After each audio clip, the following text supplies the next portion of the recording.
Hello and welcome to this how-to video. I hope you have enjoyed our introduction video.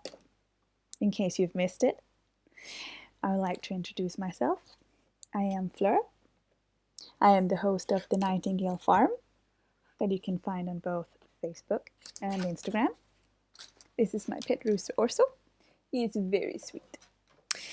In this video I would like to show you the unicorn horn that I made from Worbla and EVA foam for the photo project that I had with Vilja. And this is how it turned out. I'm very happy with the result because I didn't need to fit it with straps to keep it in place. It just sat on like it was meant to be there. Now I hope this is not going to be too confusing, but I kind of deleted the rest of the videos for the how-to on the white unicorn horn. So I had to make another one. And this is a brown unicorn horn that you might already have seen some of. And this is one of those that sits on by itself. It has a little hook here that goes between the ears, and then you can actually sew it on in here, like make a little braid in your horse's mane and then sew it on. You can also at this point here make the same gap and sew it on in the forelock. This is more in the mane behind the ears, so you can sew it on here and here if you want to. I didn't need to have it that secured on. Mostly I just place it on and it actually sticks really well. So in this video I'll show you two different methods on how to create the horn and two different methods on how to secure it to your horse's head. So let's get started. First you'll need to write up a pattern on your EVA foam and then use a sharp knife to cut it out. You'll need 4 pieces to make a round shape at the end and use a glue gun to glue them together. And then I used first a knife to cut the rough edges off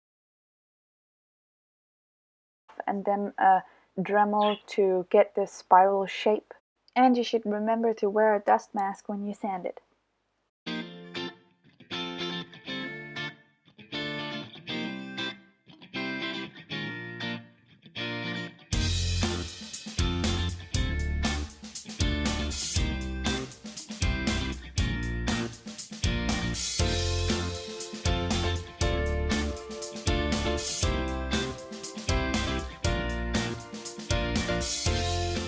And now you need a hot air gun to heat up the Worbla and press it onto the EVA foam pattern.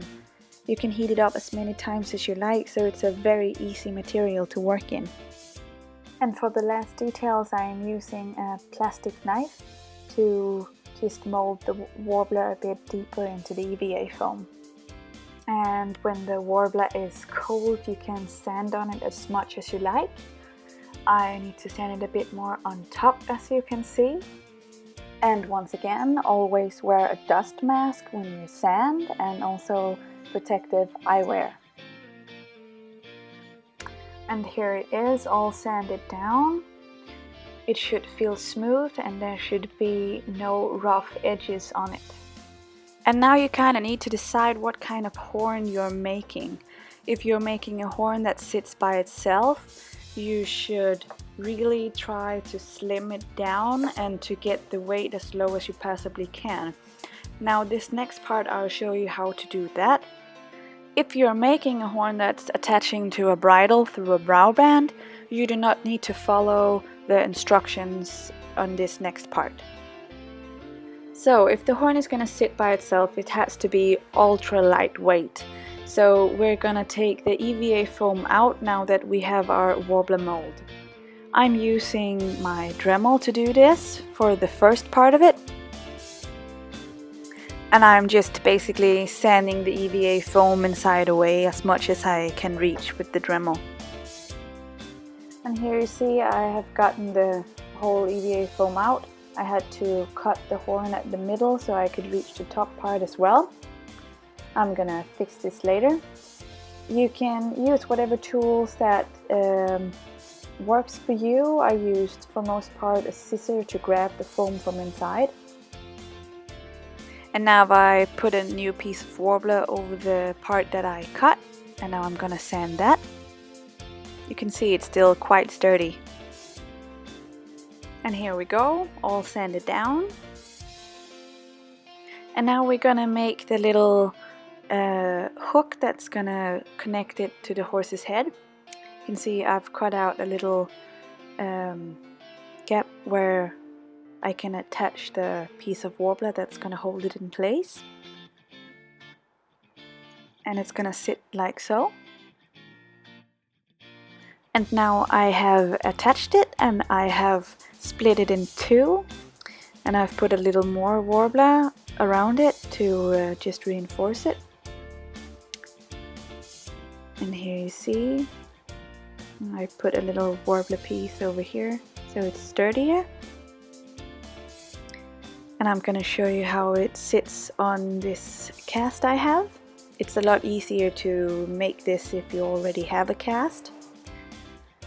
You can make it by hand as well, but it's easier to get it to fit if you have something to model it after.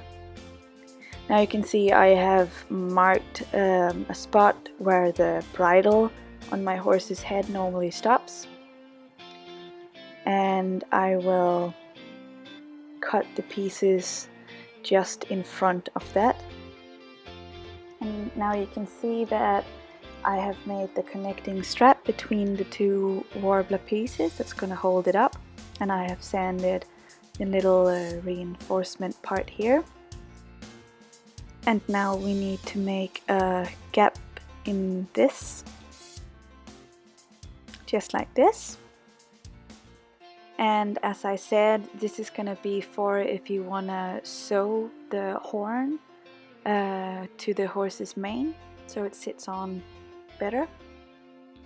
And now we're gonna fix the texture of the horn, so you might want to secure your horn to a place so you can paint on it.